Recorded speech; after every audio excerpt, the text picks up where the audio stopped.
আসলে বইটা কি আনতা আছে না আনতা আনতা আনতা দিয়ে কি করে মাছ ধরে বেশি আমি ছোটবেলা বানাইতাম খেলতাম দেখছি আনতা দিয়ে মাছ ধরে আনতা ভাঙ্গা গেছে যে আনতা দিয়ে মাছ ধরার উপযুক্ত না নাই মানে ভাঙ্গা আনতা কয়টা আনো বাবা ওই আনতা লই আইও আনতা লেগেছে কো মাথার পাশে রাখেন কয়টা ও বাবা মেরে কইলা মশলা দিতে না আমাকে আমার আনতা কটা আমি কি কই আর আমার শারীরটা কি করে ওটা কথা আছে না যে আমি বললাম বাবারে কি আর উনি আমারে কি দিলেন আনতা আমাকে বলেন ঠিক আছে আনতা আছে এবার ঘুমাই দিতে সকালে উঠে দেখে কয়েক কোটি মশা আনতার ভিতরে পড়ে রয়েছে আচ্ছা আপনারা বলেন আনতার যতটুকু ফাঁক থাকে এর ভিতরে কি মশা থাকবে না আপনারা কি আমার কথা বুঝেন না এটা থেকে মশা থাকতে পারে না আব্দুল আজিজ সাহেব ডাকতে বলে বাবা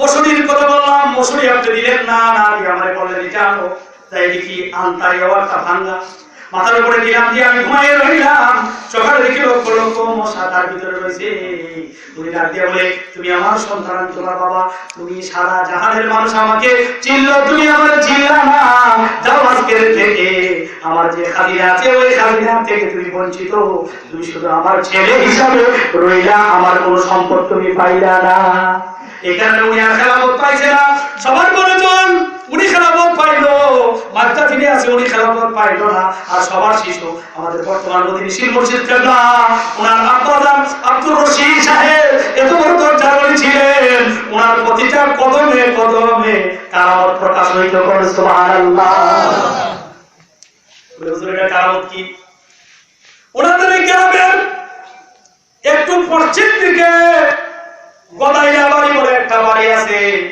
ওই বাড়ির ভিতরে একটা ছেলে যে কোনো একটা অপরাধের কারণে ইন্ডিয়ার ভিতরে সে জেলের ভিতরে পড়ে গেছে কোথায় ইন্ডিয়ার ভিতরে জেলে বসে অনেক চেষ্টার পরেও বাড়ি করার কোনো ব্যবস্থা হয় না তার মা বাবা আমার কাছে এসে বলছে আমার ছেলে অপরাধ করে বড় ধরনের অপরাধ করছে ইন্ডিয়া জেলের ভিতরে আছে রাতে ঘুমাইতে পারি না সন্তানের যন্ত্রণায় কারণ সন্তান যদি জেলে থাকে সন্তান যত খারাপ হোক আবার কি চোখের ভিতরে ঘুম আসে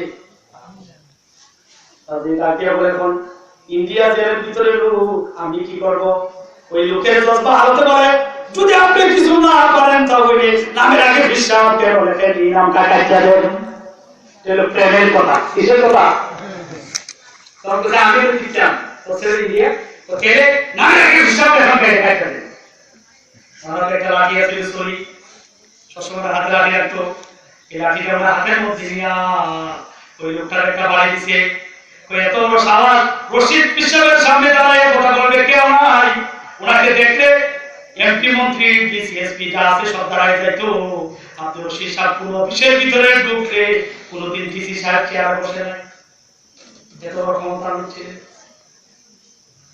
তুই আমার কইছ তাহলে আগে ফিল দেখিটা তোর বলা জেলে আমার ফিল দেখাও ওটা অপরাধ ফিল যদি লেখা না জেলে আমার পড়া নাই আমার আটকায় দিয়ে কথাটা কইয়া ওই আপনাদের আগে তুই একটা বাড়ি দিতে তাই যা যা করেছে তারপরে চলে গেছে কোথায় ইন্ডিয়া গাড়ি দিয়ে আইলো 3 দিনের রাস্তা ওলি কাকে বলে এখন ইন্ডিয়া থেকে ট্রেন দিয়ে আসলো 3 দিনের আগে আসতে পারবেন না এত দূরের রাস্তা কইছে যাই করবো এটা বলার সাথে সাথে মা বাবা বাড়ি থেকে গেছে রাতে যখন গভীর হয়ে গেছে 3টা 4টা বিকালবেলা আসরের পরের ঘটনা রাতে 3টা 4টা যখন বাজে গেছে বাবার সাথে সাথে সন্তান আসিয়া দরজার ভিতরে লক করছে মা বাবা সন্তানকে দেখে চিৎকার বাড়াতে করছে সেটা দিয়া বলে আমারে দইলা রে খোলা হয়ে ছেড়ে দাও আব্দুর রশিদ দাদারি হুজুর কই আছে ওনার কাছে আমারে নিয়ে যাও কি হইছে ওর পরে বলবো আগে আমারে নিয়ে যাও এই কথা বলে পাগলের মতো ওনার কাছে আসে ওনার বাবা মা বাবা সন্তানের পিছে পিছে আসে আব্দুর রশিদ দাদারি পায়ের মধ্যে একজন চিৎকার মারি কান্দে উনি ডাক দিয়া কয় তুই চলে যা করে তো আমার পায়ে ধরতে বলছি না তুই যা উনি ডাক দিয়া বলে দাদা গো আপনি যদি যাই আমার সুখায় আনতেন তাহলে ওইখানের ভিতরে আমার ফাঁসি হয়ে যাইতো যা থেকে আমি কোনদিন বাইরে হইতে আমি পারতাম না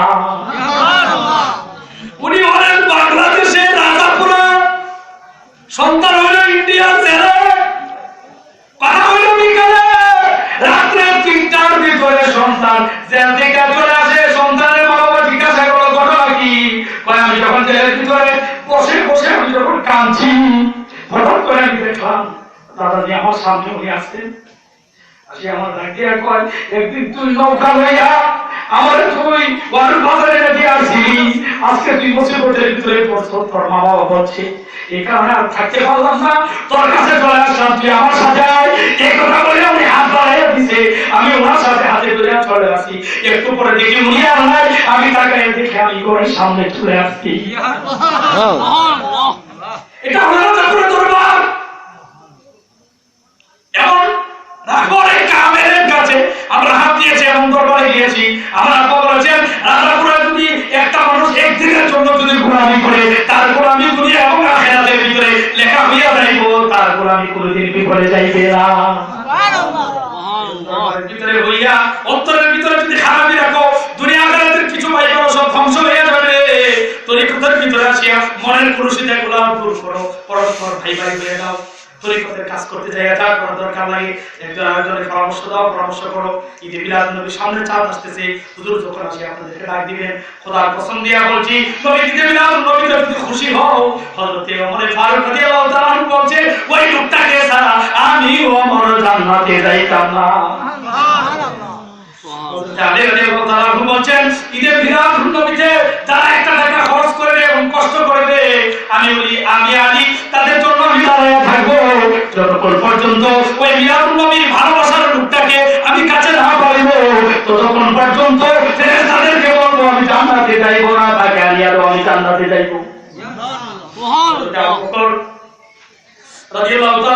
উনি বললেন, ওয়াহিদান দিরহাম, ঈদে মিলাদ নবী থেকে যদি একটা দিরহাম যদি খরচ করে, সে আমি আবু বকরের সাথে জান্নাতি হইবে।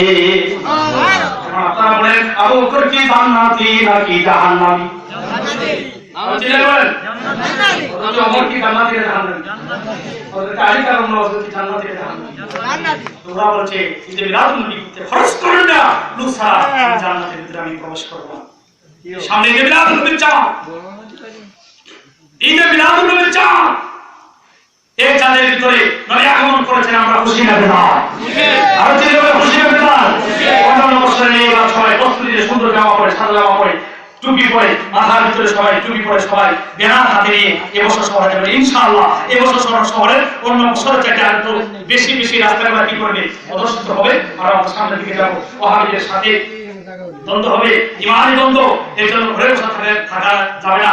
আমরা আল্লাহর জন্য, নবীর জন্য, দিনের জন্য আমরা কাজ করবো। আল্লাহ পাক করে ঈদে মিলাদ নবীতে সবাইকে অংশগ্রহণ করার মতো তৌফিক দান করুন। আমিন। আমি তো চিল্লায় বলেন আমিন। ওনারই সন্তান আমাদের নবীর শিক্ষা না, কথা আমি আপনাদের বলে দিই। এই হুজুরের সাথে আমি একবার ছোটবেলা থেকে গেছি, আপনারা সবাই জানেন, একেবারে ছোটবেলা গেছি। অনেক সময় ছোট বয়স কম হওয়ার কারণে ওনারা যদি একটা কথা বলছে, রাগ করে ক্লাসটা ভেঙে ফেলেছে। আমার ঘরের মতো মনে কথা বলি, সংসার বুঝি না, কোনদিন বড় রাগ হয় নাই। আজ থেকে 2010 সালে প্রথম দিকে তখন চান্দিয়া থাকি, 2009 প্রথম দিকে চান্দিয়া থাকি। ভিতরে একটা মসজিদ, হুজুর বলছেন দিন ইসলামের খেদমত করতে যাও, টাকা পিছিয়ে ঘুরো না, যে টাকা থেকে দূরে থাকবে টাকা তার কাছে বেশি।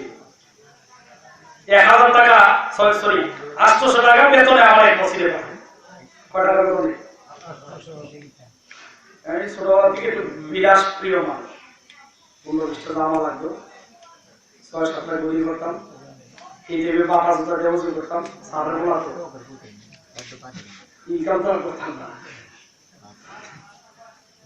যখন দিছে পাশে একটা ফার্মের মুরগ ছিল, মুরগের ফার্ম বড় পোল্ট্রি, এই মসজিদটা থেকে যে মাথা যায় গেলে পুরো মসজিদের ভিতরে পোল্ট্রি গ্রাম নাকি সুন্দর, গ্রাম নাকি গন্ধ, গ্রাম আর গন্ধের ভিতরে পার্থক্য আছে।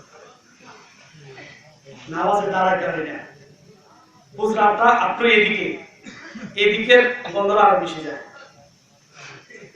3-4 দিন রইলাম, রয়ে সামনে ভালোবাসলাম, হুজুর কেন যায় সালাম করছি, সালামের স্টাইলে হুজুরকে বোঝাইছে, হুজুর আমার যেন দিছে লিখা ইমান চলতে আছে আমার উপর, মানে আমার তাড়াতাড়ি আমরা হুজুর বুঝি বুঝে কয় ওই স্টাইলে তো এরকম কষ্ট করতেন হুজুর আমার কিছু লাভ দিয়ে, তখন আমি বুঝি যে আমার বর্ণনাটা হুজুর বুঝছে।